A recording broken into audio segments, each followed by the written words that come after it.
So, I wanted to talk about this thing. I don't think God loves everyone the same. Like, I think like, we have those Greek forms of love, agape, eros, I think it's phileo, something like that. The brotherly one, the brotherly one. And I think about God, and we usually just say, God's love is agape, and it is. It is the kind that is selfless, and doesn't ask anything. But like, I'm not gonna say like the Greek way of looking at love is like gospel, but I think it is useful at best. Cause agape love would be equidistantly distributed to everyone, and it would be equal to everyone, and it would be given to everyone. Is what I mean by saying that. But and God has that because Jesus came, and he died for literally everyone, every human who will ever exist. He died for. Already happened, can't be disputed. But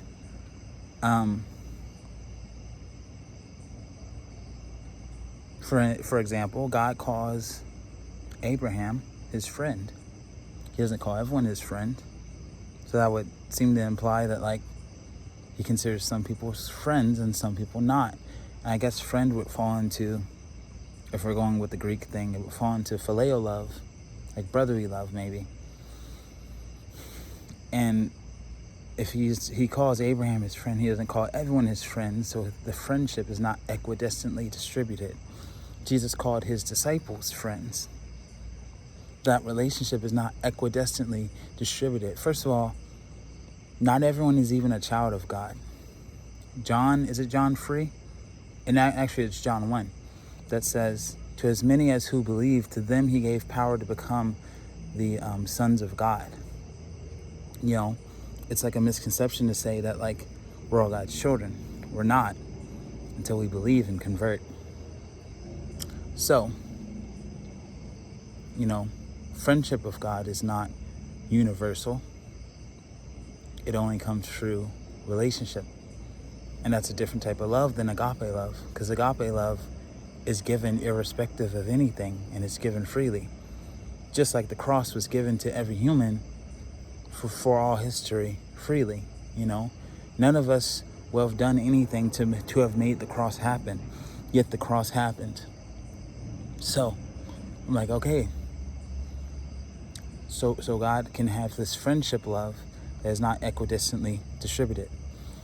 But I'm reading some what could be called monastic literature, from St. John the Latter, St. Paisos, St. Teresa of Avila, this type of stuff. And they kind of, St. John the Cross, they kind of talk about this passionate love that is romantic in nature, but it's towards your soul. And it's not like, the descriptions can almost sound sexual, but it's not. It's romantic. And then you have this typology in the Bible of like Christ and the bride, and the bride and the bridegroom. And there is this like romantic marriage type love that's passionate. And so, I don't know, the point of this video is I was thinking like, I guess the cross was selfless, and that's beautiful, and I love that. But I also feel like God has this eros type love that is actually just desire. Like he just wants us because he wants us, and there's not necessarily a selfless attribute to that. And specifically in that type of love, he just wants us because he wants us. Like, and I think both things can coexist. I feel like we've oversimplified God to be like, he has agape love and that's it. It's like, nah, I think like, I am comparing like our relationships, because I feel like our relationships that we have on earth are meant to inform us something about God and the way he loves us. But I don't think it's quite like our relationships teach us what God is like. I think it's like God is I don't want to talk like a new ager, but I'm going to right now. God is the source, because we are images of him. We're images of God. And, we're born into sin. We're meant to represent an attribute of God, a smaller picture of God. And then we come into sinful flesh, and we kind of deviate from that image, and we become, whatever we are in this world. Then we have to convert and reconvert back into an image of God, purely. So it's more like, when I'm talking about like how we have relationships that teach us kind of like God's love in certain ways, it's not that like he's like us, it's that we're like him, because we came from him. He didn't come from us. So it's like, because we've came from him, we have, and we've obviously corrupted down here, we have like downgraded versions of the love and character traits that exist in him, because we're corrupted. So, that being said, I don't think it's groundless to think that God has this eros type love, this passionate love that is romantic for us. And I think he does love our souls. And I think there is an attribute of God that just wants us because he wants us. And there's not necessarily a self-sacrificing aspect in that realm of love. And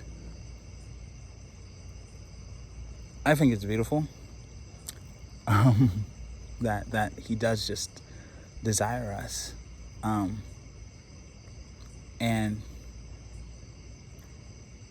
when I said like, the great mystery of Christ and the church, right? It's also a metaphor. Paul talks about regular marriages, and he's like, this is just a picture of Christ and the church. But like, let's look at the metaphor then. Let's look at a marriage. There is like if you actually have a good marriage, there are self-sacrificing attributes in there. But you also just passionately love your wife. You desire to give certain things to her just because you want to give it to her. May or may not be a self-sacrificial aspect in that love. Sometimes there is, sometimes there's not. Sometimes you just want to love her because you love her. You just want her. You just desire her. And I know there can be like lust. You can lust after your wife, and that's not what I'm talking about. That's not good. But in pure holiness, you can just like passionately love your wife. So I think even in God, he can purely just passionately desire us. And like, think about, okay, let's say you're cold, you need a jacket, right? I become aware of the fact you need a jacket, but let's just say I have a personal vested interest, and I just want to see you wear the color red. And so I get you a red jacket, and I hand it to you, and now you're warm, and now you feel loved or whatever. And it was self-sacrificial of me to give you the jacket, but also I had a vested interest. I just wanted to see you in the color red. You know what I'm saying? Does the fact that I wanted to see you wear the color red negate the fact that I was self-sacrificial in giving you my red jacket? No. Like, two things can exist and it can be fine. And I think that's how it is. Well, God, I'm reading this literature, and there's this passion. There's this passionate love from God to his creation. And it's just desire. It makes me think about God. There's this attribute, and it's also a name of him. You can say it like Kana. I'm probably saying it wrong because I don't speak Hebrew, but it means jealous. and he calls himself jealous. And I've heard it explained that, like, well, God's jealous for you because, he knows that the best thing for you is that you would be in love with him. So when you're in love with anything else, he feels jealous. And I think that's a lot of conjecture that is not really necessary. Maybe he's just jealous because he's just jealous for us. Maybe he just wants us to only love him because he wants us to only love him. Like, it doesn't have to be that deep. And that's not sinful, really. Like, if you marry your wife, you're jealous for her. You want her to love you and not to love, like, every other dude on the street. You're jealous for her love. And that's not sinful, and it's not wrong, and it's not self-centered. No one in their right mind is going to be in a marriage and say, like, oh, I'm self-sacrificing, so, like, because I'm so selfless, I don't care if she, like, loves other people and sleeps around, or vice versa. It's not about gender. If it's the wife is, it would be asinine and insane for a wife to be like, oh, well, I'm a selfless person, so I don't care if he just loves all these other women. Like, no, you're in a covenant, so you become jealous for the other person's love. And I think God is jealous for us just because he's jealous for our love. Like, he's just jealous for us, and that's fine. I think it's beautiful. Like, it enhances the relationship to me to think that God has this eros, this passionate love for my soul, just for me, just because he loves me, just because he does. That's just so good to me. And I'm gonna say something. Hey, man, I'm not a teacher. I am just, like, thinking. I'm just a son of God, and I am just thinking. All right, and I'm gonna say something. A lot of y'all might not rock with it, but I've sinned sexually before, and I've climaxed. And I'm gonna get very is banal the right word? Anyway, I'm gonna get very blunt with my language here. I'm just gonna speak a matter of factly. So I've climaxed before, and the sensations, not talking about the genitalia area, we're not talking about that. I'm talking about in your body, like in your arms, on your neck, in your face, in your skin. I believe the science term is like psychogenic shivers. It's a tangible feeling in your body. That's euphoric. When I'm in the presence of God, and the presence of God is heavy in the room, my physical body has psychogenic shivers in my skin, on my face, down my neck, my back, my arms, my full body. And not in a sexual way. I'm just saying, like, the same,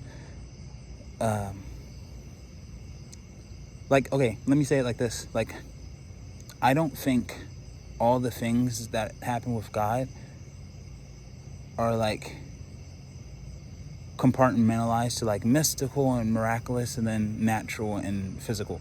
Like, I think, like, if God gets close to a human, a natural human, psychogenic shivers might just be the way that physical flesh responds to the presence of God. Like, it doesn't have to be this, like, mystical thing, this mystical experience that comes when God's presence is near. It might just be like, this is what happens to the human body when the Spirit of God is near to it. And the Spirit of God's presence is amplified. And so I'm thinking, like, yo, is lust and sexual sin, like, is it like that is the counterfeit? Like, and not just in a vague way, but in, like, a literal way. Like, that is the counterfeit. Like, it affects the physical body in a similar way, psychogenically. It's like you sell out for that, and then you don't get the psychogenic experience that comes from the presence of God. And I know there's like a thing, there's like, we don't seek feelings. Oh, my battery's about to run out. But we don't seek feelings with God, right? We don't do that. But you know what? Relationship with God just happens to come with a lot of feelings. And I'm not going to argue with him about it. You know what I'm saying? Like, knowing God just comes with like a lot of experience related stuff. And like, it's fine. Like, I like, even if I feel nothing, I know he's there, because guess what? He lives in me, right? What it say in Revelation, that if we would open the door, he would come into us, him and the Father, and sup with us. He's done that. So I know he's in me, whether I feel the sensations or not. Sensations are very cool. Like, I'm all for it. I don't chase them. But when they come, when those feelings come, I don't argue with them. And so, that being said, reading some of this monastic literature, that's probably not even the right term for the literature, they talk about this like romantic love of God and the experiences of ecstasy. And if you read them, it kind of feels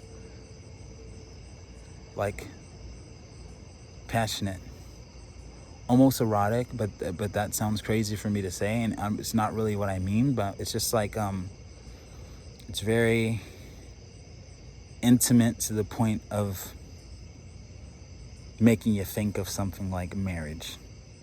So yeah, it's just like crazy.